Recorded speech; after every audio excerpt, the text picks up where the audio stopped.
বিষ্ণু দেবতার আশীর্বাদ ছাড়াই 3 বিদেশিকে নিয়ে স্পোর্টিং ক্লাব দিল্লির বিরুদ্ধে ডুরান্ড কাপের সেমিফাইনালে নামছে ইস্টবেঙ্গল। বুধবার যুব ভারতী ক্রীড়াঙ্গনে মুখোমুখি ইস্টবেঙ্গল ও স্পোর্টিং ক্লাব দিল্লি ডুরান্ড কাপের মেগা সেমিফাইনালে। কিন্তু তার আগে একমাত্র ও শেষ অনুশীলন সেরে নিল ইস্টবেঙ্গল দল।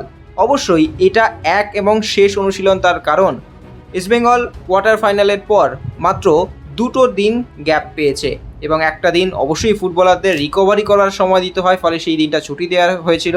এবং তারপর ম্যাচ ডে -1-এ সেমিফাইনালের একমাত্র প্র্যাকটিসটা সেরে ইস্টবেঙ্গলকে কিন্তু নামতে বাধ্যই হচ্ছে তারা সেমিফাইনালে।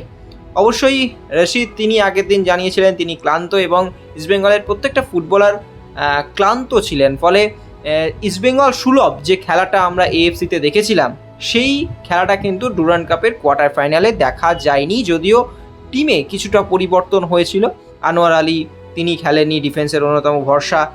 এইবারে কিন্তু এই সেমিফাইনালে পূর্ণ শক্তির দল এবং 3 বিদেশি, সেই 3 বিদেশিকে নিয়েই কিন্তু নামতে চলেছে ইস্টবেঙ্গল। তবে যেহেতু এই রিকভারির সময়টা পাচ্ছে না, এত টাইট শিডিউলের মধ্যে দিয়ে ইস্টবেঙ্গল যাচ্ছে, মোহনবাগান যাচ্ছে, সে কারণেই কিন্তু খেলোয়াড়দের চোটাঘাতজনিত সমস্যা সেটাও বাড়ছে। এবং আপনারা অবশ্যই দেখেছেন যে পিবি বিষ্ণু তিনি আগের ম্যাচে ইন্ডিয়ান আর্মির বিরুদ্ধে গোল করে সফট ল্যান্ডিং করার সময় তার হাঁটুতে চোট লাগে এবং অ্যান্টোনিও লোপেস হাবাসের মতে কিন্তু পিবি বিষ্ণু সেমিফাইনালে নেই। তিনি স্পষ্টভাবে জানিয়ে দিয়েছেন যে পিবি বিষ্ণুর একটা মাইনর চোট আছে, ফলে তাকে সেমিফাইনালে পাওয়া যাবে না। এবং স্পোর্টিং ক্লাব দিল্লিকে যদি হারাতে পারে তাহলে ডুরান্ড কাপের ফাইনালে পৌঁছে যাবে ইস্টবেঙ্গল, সেই ম্যাচে হয়তো পিবি বিষ্ণুকে পাওয়া যাবে। তবে সেমিফাইনালে উপলব্ধ নেই পিবি বিষ্ণু, এটা কিন্তু স্পষ্টভাবে অ্যান্টোনিও লোপেস হাবাস তিনি জানিয়ে দিয়েছেন। অন্যদিকে আরও একটি আপডেট, সেটা অবশ্যই নাচো মনসালভে তিনি এদিনও অনুশীলনে আসেননি। অবশ্যই তার বিকল্প খুঁজতে হবে ইস্টবেঙ্গলকে। তিনি এতটাই চোটপ্রবণ, একদিন আসছেন না। তিনি কি করবেন, তার ভবিষ্যৎ কী হবে সেটা অবশ্যই অ্যান্টোনিও লোপেস হাবাস তিনি ভাববেন, যেটা ইস্টবেঙ্গল শীর্ষকর্তা দেবব্রত সরকারও আগের দিন জানিয়েছিলেন যে নাচোকে নিয়ে সিদ্ধান্ত হাবাসই নেবেন। তবে সেটা অবশ্যই ডুরান্ড কাপের পর আইএসএলের মাঝে যে গ্যাপটা থাকবে সেই গ্যাপে অবশ্যই ভাববেন। তবে ইস্টবেঙ্গল 3 বিদেশি নিয়ে পূর্ণ শক্তির যে দল, সেই পূর্ণ শক্তির দল নিয়ে কিন্তু এই সেমিফাইনালে নামবে স্পোর্টিং ক্লাব দিল্লির বিরুদ্ধে।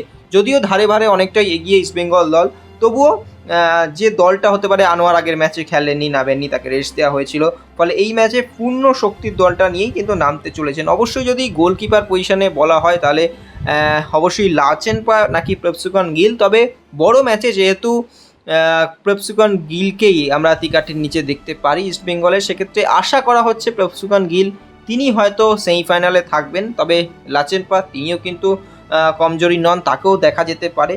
অ্যান্টোনিও লোপেস হাবাস কিন্তু ঘুরিয়ে ফিরিয়ে অনেক সময় করেন। তবে আশা করা হচ্ছে যেহেতু ডার্বি বা এফসি ম্যাচে তিকাটির নিচে দেখা গিয়েছিল প্রভসুকন গিলকে, সেক্ষেত্রে প্রভসুকন গিলই গোলের পজিশনে থাকবেন। এবং অন্যদিকে আনোয়ার আলী এবং সন্দীপ মান্ডি সেন্টার ব্যাক পজিশনে থাকবেন। তাদের এই জুটিটা অবশ্যই ইস্টবেঙ্গলের জন্য একটা দুরন্ত হয়ে উঠেছে।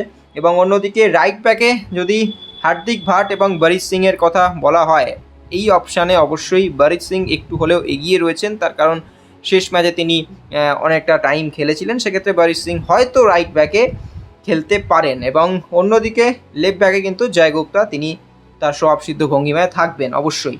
এবং মাঝমাঠের কথা যদি বলি তাহলে অবশ্যই রশিদ জিকসন, এই মাঝমাঠে এই জুটিটা কিন্তু দুর্দান্ত হয়ে উঠেছেন। এবং অবশ্যই ড্যানি রামিরেস তিনি কিন্তু অ্যাটাকিং মিডফিল্ডার হিসাবে অবশ্যই থাকবেন, তার কারুকার্য তিনি করবেন। এবং যদি 2 উইংয়ের কথা বলা হয়, একদিকে যদি লেফট উইংয়ে অবশ্যই ক্রিস ইকোনমিডিস এবং অন্যদিকে বিপিন কিন্তু শুরু করতে পারেন। এবং একমাত্র আক্রমণে হয়তো ভরসা দেবেন শুরুতে ডেভিড লালানসাঙ্গা, তারপরে হয়তো পরিবর্তন হিসাবে কিছু পরিবর্তন আসবে, সেক্ষেত্রে জেসিন আসতে পারে। অন্যদিকে এডমুন্ড তাকে হয়তো উইংয়ে ব্যবহার করা হতে পারে প্ল্যান বিতে, সেটা অ্যান্টোনিও লোপেস হাবাস ম্যাচের পরিস্থিতি নিয়ে ভাববেন। তবে 3 বিদেশি নিয়েই কিন্তু স্পোর্টিং ক্লাব দিল্লির বিরুদ্ধে মাঠে নামতে চলেছে লাল হলুদ ব্রিগেড। তবে পিবি বিষ্ণুকে কিন্তু সেমিফাইনালে দেখা যাবে না, স্পষ্টভাবেই জানিয়ে দিয়েছেন Antonio Lopez Habas. Extra time.